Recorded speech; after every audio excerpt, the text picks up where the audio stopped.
রাতের ডিনারের প্রস্তুতি। সোনাইয়ের বার্থডের একটু বিরিয়ানির চাল ছিল, নষ্ট হয়ে যাচ্ছিল। ভাবলাম কি করা যায়, আর কি করব, একটু দেখি কি করা যায়। তাই চালটাকে সকালে ভিজিয়ে রেখেছিলাম, একটু শুকিয়ে নিয়েছিলাম। এবার 2 বাটি চাল দিলাম আর 4 বাটি জল। এটা একটু সিদ্ধ হতে বসিয়ে দিলাম। সাথে আলু, পেঁয়াজ, আদা, রসুন বাটা সব কিছু একটু ভেজে কষিয়ে নিলাম। আলুটাও ভেজে রেখেছিলাম আগে। এবার মশলাটা ওই ভাতের সঙ্গে মিক্সড করে দিলাম। না বিরিয়ানি না খিচুড়ি, বাস বেরিয়ে পড়লাম একটু ঘুরতে। দেখুন কি অবস্থা রাস্তাটার।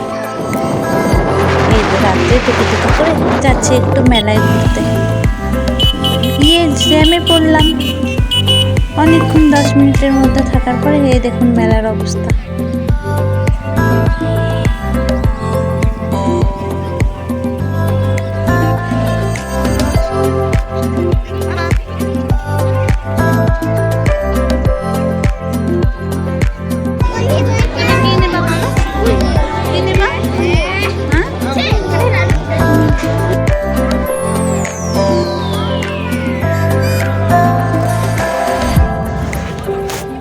কপাল খারাপ হলে যা হয়।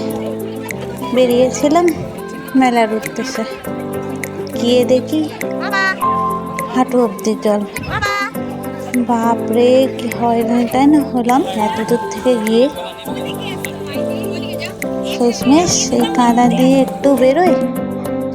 সোনাইয়ের বায়না এই গাড়িগুলোতে উঠবে, ব্যাস কি করা যাবে। এতটা জল পেরিয়ে গিয়ে ওকে উঠিয়ে দিলাম গাড়িতে। দেখুন কি সুন্দর করে দেখছে। কয়েকটা বাচ্চা আগে উঠছিল, এই দেখুন জলে আমি পাটা কেমন। এই বাচ্চাটা কত কিউট না বলো। তারপর সোনাইকে উঠিয়ে দিল পাপা এই পিঙ্ক কালার গাড়িতে। বাস এখানে অল্প একটু ঘুরতেই ও এই গাড়ি থেকে নেমে প্লেনে উঠবে বলছিল, প্লেনে উঠবে।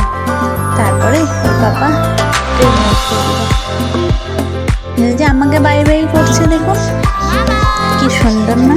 এই ছোট ছোট মুহূর্তগুলো কতই না সুন্দর লাগে আমাদের জীবনে, আমার সোনার জীবনে স্মৃতি হয়ে থাকে। ও যখন বড় হবে তখন দেখবে আর কত না খুশি হবে বলো। ব্যাস কি একটা আইসক্রিম নিলাম আর সাথে একটু ফুচকা খেয়ে নিলাম।